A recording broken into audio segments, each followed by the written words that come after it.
आजच्या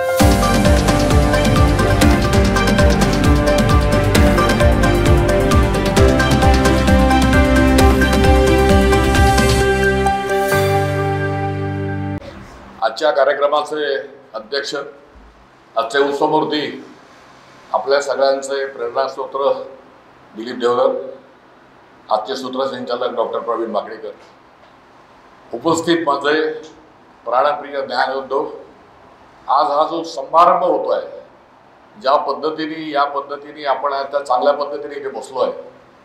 आतापर्यंत क्रिकेट खेळासारखे 10 गडी आऊट झाले, मी शेवटचा गडी आहे. ज्याप्रमाणे तुमची अपेक्षा असेल की आधीच्यांनी चांगला स्कोअर केला, माझ्याकडनं तुमची अपेक्षा असेल, पण मी आपला अपेक्षा भंग होऊ देणार नाही एवढी खात्री देतो. मित्रांनो, की आज सगळी गंमत अशी झाली आहे की आपण कधी कधी सिनेमा पाहताना कसं पाहतो, फ्लॅशमध्ये जातो आणि त्याच्यानंतर पाहतो कसा प्रकार झाला. 100 वर्षापूर्वी असं झालं आणि 100 वर्षापूर्वी झालेल्या गोष्टीचा आज 100 वर्षाच्या मध्ये विचार करणारे लोक सापडतात, त्याच्याबद्दल चांगलं बोलतात, आदराने बोलतात, समजून घेतात. ही ज्या माणसाने सुरू केलं त्याची काय दिव्य दृष्टी असेल. तसे आपले सगळ्यांचे परिचित नितीनजी म्हणतात, you can donate your I but you cannot donate your vision. Divya दृष्टीचे जे माणसं असतात ती अशी नवीन नवीन सृष्टी निर्माण करू शकतात. त्या नवीन नवीन सृष्टी निर्माण करण्यासाठी लागणारी जी विजन असते ती कमीत कमी मला असं नाही वाटतं संघाने हा नवीन प्रयोग केला जगामध्ये की आम्ही विचारांनी सांगत नाही, आम्ही आचारांनी तुमच्यावर हा विचार तुम्हाला दृष्टी देऊ शकतो. याची 100% खात्री तुम्हाला मिळू शकते. तुमच्या आपल्यापैकी आपण सगळेजण पाहतो असामान्यता असतातच. जसं दिलीपजी आहे तिथे, अशा बरेच स्वयंसेवक आहेत किंवा आता जे बोलून गेले धाकड ते संघचालक आहेत. इथे धनंजय भिडेसारखे आहे की ज्यांनी सर्वस्व दिलं, पण तुम्ही माझ्यासारखा एक बाबू माणूसही पाहू शकता की त्याच्यात किती विश्वास असू शकतो.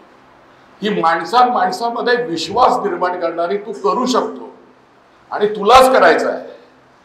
मित्रांनो, याचं उदाहरण असं आहे की सनातन धर्म हा म्हटल्यानंतर आपण अजूनही, मी तर कधी कधी म्हणतो, वर्तमानातली परिस्थिती ही समुद्र मंथनासारखी आहे की आपण एकीकडे राक्षस म्हणतो, देव म्हणतो, आपण ते प्रतिनिधी म्हणून त्याचं समजून घ्या.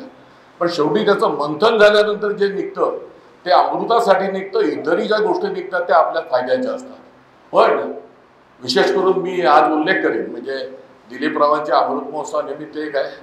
जसं आता यांनी म्हटलं, डॉक्टर अजयने जसं म्हटलं तसं माझंही म्हणणं आहे की दररोज फोन नाही झाला असा माझा मित्र दिलीप, त्याने मला एक वाक्य सांगितलं, मी प्रामाणिकपणे कबूल करतो. त्याच्या एक वाक्यामुळे माझ्या मोठ्या प्रमाणात बदल झाला. त्याचं एक म्हणणं असं आहे, तुझा दोस्त असो, मित्र असो, शत्रू असो, कोणी असो, लहान असो, मोठा असो, त्यांनी जे म्हटलं ते त्याचं सत्य असतं. तू पहिले हे कबूल कर की त्याचं सत्य त्याचं आहे आणि मग तू त्याला त्याचं सत्यावर तू तुझं सत्य सांग. आपल्याला गंमत कशी असते, त्याला खोडून टाकू, तुझी रेषा मोठी कर. हे आजपर्यंत मला वाक्य मी ऐकत होतो, पण हा नवीन एक संदेश. मित्रांनो, सहजपणे येणाऱ्या गोष्टी, लोकांना अनुभवातून बिंबवणारं जे कार्य होतं त्यावेळी सामान्य माणसं मोठी कार्य करतात. आपल्यापैकी धनंजय भिडे इथे आहेत, आपल्या इथे लक्ष्मणराव भिडेंचं बऱ्याच लोकांना नाव माहिती असेल. आज संघ ग्लोबल झाला, त्याच्यात त्यांचं नाव आहे, त्यांनी सुरुवात केली होती. विजय चौधरीवाले आहेत, बाबूराव वैद्यांचे चिरंजीव आहेत तिथे आहेत. आपल्याला वाटतं संघ गेला कसा इथे, अरे माझ्या गल्लीत गेला पण तिथे देशात कसा गेला. ते गंमत असते. संघाला एक वातावरण तयार करा असतं. प्रत्येकाला आणून काही स्टॅम्प मारायचा नाही आहे. तू माझा आहे की काय. मला आवडलं अजयने जे म्हटलं की राहुल गांधी, मी तुम्हाला एक साधी गंमत सांगतो. 1983ला जेव्हा तिन्ही नद्यांचं त्याचा नद्यांचा संगम नागपुरात होता, अनायसे मी त्यावेळी कार्यक्रम होतो आणि माझ्यावर थोडी जबाबदारी होती म्हणून इंदिरा गांधींनी त्यावेळी विश्व हिंदू परिषदेच्या एका मोठ्या अधिकाऱ्याला बोलवलं की तुमची काहीतरी यात्रा निघणार होती ना. तो म्हणे निघली आहे ना. संघवाले म्हणजे कसं आहे, आपल्याला जायचं म्हणजे जायचं, तुझ्या तर नको येऊ. सावरकी बाणा, तू आला तर तुझ्यासकट, न आला तर तुझ्याशिवाय, मला जायचं आहे. ते म्हणे भाई ऐसा कैसा आपका कोई प्रसिद्धी नाही, कुछ नाही. तू म्हणे क्या बात आहे. तेव्हा टेलिव्हिजन एवढं नव्हतं. इंदिरा गांधींनी स्वतःहून स्टेटमेंट केलं की ही यात्रा निघणे चुकीची आहे. तो काय असेल तो प्रचार, त्याचा फायदा वर्तमानपत्रात आला आणि त्याच्यानंतर वर्तमानपत्रातून ही यात्रा निघते असं झालं.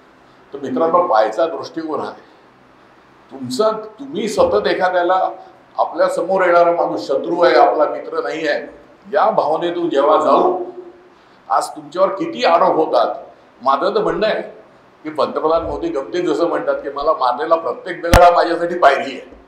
किती साधं वाक्य आहे. किंवा अर्धा ग्लास भरलाय अर्धा रिकामा आहे, अर्धा रिकामा नाही त्याच्यात हवा आहे, त्या हवेत मला मिसळायचं आहे. म्हणजे ज्या पद्धतीने आणि सगळ्यात मोठं गंमत आहे, सनातन परंपरेशी संघाने नातं घेतलं. त्यावेळी जे रूढ शब्द होता म्हणून हिंदू घेतला, पण सनातन परंपरा म्हणताना आपण भगवा ध्वज घेतला. आणि भगवा ध्वज घेताना का घेतलं की व्यक्ती नाही, ज्याप्रमाणे गुरुजी म्हणतात इदम नमः राष्ट्राय स्वाहा. तुमच्या जवळ म्हणजे गमतीत मला आठवलं लहानपणी आम्ही शाखेत जाताना गल्लीत लोक म्हणायचे, अरे या गल्लीतला आहे ना, याला दिल्लीत माहिती असेल पण गल्लीतलं नाही माहिती. कारण बौद्धिकत तेच राहायचं की सीमेवर काय होणार आहे, देशात काय होतं. आपल्या इथे ती गंमत आहे. त्या पद्धतीने समाजात सुद्धा बांधण्यात आहे त्यांना की तुम्हाला गल्लीपेक्षा दिल्ली माहिती आहे म्हणजे तुमचं विश्व मोठं आहे. त्याचा अर्थही आपण समजून घेतला पाहिजे. सगळ्यांसाठी करायचं, सगळ्यांनी करायचं. यामुळे हा जो आदर्शवाद झाला. आज गंमत अशी आहे, जगामध्ये जर का पाहिलं तर मुस्लिम असो ख्रिश्चन असो सगळ्या राष्ट्रात युद्ध चालू आहे. भारतात असून शांत आहे. आपल्याला टीव्ही पाहायला काही वाटतं भीती. समाज जीवनात जी आहे ती किती शांत आहे. त्या लोकांना इथे यावंसं वाटतं. याचं कारण या भूमीचं, या मातीचं, या मातीचं एक वैशिष्ट्य आहे. म्हणून आपण भगवा ध्वज ठेवला, व्यक्ती नाही ठेवला. शिवाजी महाराजांनी 1674ला शिवराज्याभिषेक केला. 1680ला त्यांचं दुःखद निधन झालं. 1651ला छत्रपती संभाजींना छळछळ करून औरंगजेबाने मारलं. तरी सुद्धा 1818 पर्यंत भीमा कोरेगावच्या लढाईपर्यंत हा छत्रपतींचा मावळा हिंदवी स्वराज्यासाठी भगवा ध्वजासाठी लढला. हा इतिहास विसरून काही विशिष्ट काही असो, डॉक्टर आंबेडकर असो कोणी असो, मोठी माणसं सुद्धा चुका करतात. कारण स्वातंत्र्यापूर्वी त्यांनी घेतलेलं ते निर्णय त्यावेळी समाजाला जागृत करण्यासाठी केलेली त्यांची भूमिका ही स्वातंत्र्यानंतर बदलली नाही म्हणून प्रश्न निर्माण होतो. संघ मुसलमान ख्रिश्चनाबद्दल का बोलतो तर ज्यावेळी स्वातंत्र्याची कल्पना नव्हती, 1925 मध्ये काय परिस्थिती होती, 1940 मध्ये काय परिस्थिती होती, त्या परिस्थितीच्या आकलनात उद्या भविष्यात जर काय घडणाऱ्या गोष्टी राहतील तर आमचे कोण शत्रू राहतील त्याचं केलं. आणि गुरुजींच्या याच्यावर कितीतरी टीका केली तरी गुरुजींनी जे वस्तुस्थिती मांडली ती कोण नाकारताय. आज सगळ्यात मोठा आहे संघाचा सगळ्यात मोठा विजय तर मी त्या दिवशी म्हणतो, आता झालेल्या बांगलादेशात जे अत्याचार झाल्यानंतर तिथले बांगलादेशातले हिंदू पळून न येता शांतपणे आणि खंबीरपणे तिथे उभे राहिले. हा प्रचार आहे, हे जागतिकीकरण आहे की जे संघाला अपेक्षित होतो. कदाचित आमचा संपूर्ण इतिहास हा पळून गेलेला जायचा असा आम्ही दटून असल्याचा सीता नवीन इतिहास निर्माण करण्यासाठी, या पद्धतीने व्यक्तीमध्ये असणारा विश्वास निर्माण करण्यासाठी जेव्हा एखादं संघटन उभं राहतं ते जग काय, साधी शहर काय, जगाला भेटून जाणार आहे. आज विदेश नीतीमध्ये मोदींचं मानलं जातं. हा आपला भारतीय माणूस आहे. एवढं असून सुद्धा आजही आम्हाला आपल्या देशाबद्दल वाटत नाही. आमचे मतभेद असतील, आमचे मनभेद नको, आम्ही वैचारिक संघर्षाला तयार आहे. सनातनचा आग्रह हाच राहिला आहे. आम्ही तिथून भगवा ध्वज जो आणलाय हा 1000 वर्ष राहील. कदाचित संघाने जसं मगाशी कोणीतरी म्हटलं की गुरुजींच्या मनात जसं म्हटलं जातं म्हणताना मी तर तेच म्हणतो की सगळ्यांच्या मनात संघ आहे, सगळ्यांच्या मनात सनातन आहे, सगळ्यांच्या मनात भगवा ध्वज आहे. एक निमित्त आहे की आपण त्या संघटनेत आहोत म्हणून लोकांना नाही असं नाहीये. तुम्ही कुठल्याही कामात जा, कुठेही जा, संघ म्हणून उभे राहण्याचा लोक समर्थन देतात. प्रश्न एवढाच आहे, आपल्या व्यक्तिगत, आपले आचार विचार, आपलं समजावणं, आपला संवाद, आपला सुसंवाद हा समन्वयासाठी आहे का याचा विचार करावा लागतो. समाज जीवनामध्ये आता जो भेद चालला गेला, आज गंमत अशी आहे कुठल्याही विचारधारा असो त्याला प्रत्युत्तर देणारा माणूस उभा झाला. आज तुम्हाला तर्क करणारी माणसं मिळतात आणि त्या तर्क करणारी माणसं जेव्हा मिळतात तेव्हा कुठल्याही संघटनेला चांगलं यश असतं. आज जर का पाहिलं तर आज कुठलाही असो, दलित असो, काही असो, आज आपण असं म्हणू शकतो की आज प्रत्येक गोष्टीमध्ये माझ्यावर अन्याय झाला तर मला जात आठवते, पण मला जेव्हा मिळतं तेव्हा जात आठवत नाही. असं जर का कोणाला विचारलं तर काय होईल. गंमत हीच आहे की माझ्या, आणि हे साहजिक आहे, मनुष्य आहे, पण संघाने हे निर्माण केलं. संघाने असं कधीच म्हटलं नाही. आणि गंमत अशी आहे 4 वर्ष, कारण मी स्वतः 4 वर्षाचा असताना गेलो आहे म्हणून म्हणतो, 4 वर्षाच्या शिशूला घेऊन जाणारा एक कारेवा घरी येतो आणि इव्हन 90 माणसाच्या माणसाला न्यावं लागतं. त्याच्यामुळे समाजात आम्ही संघर्ष नाही केला. आम्ही संघर्ष नाही केला पण आम्ही डरपोक असा आम्हाला म्हणता. आम्ही संघर्ष याच्यासाठी नाही केला की सगळ्यांना समाव देण्यासाठी प्रत्येक गोष्ट संघर्षाने होत नाही.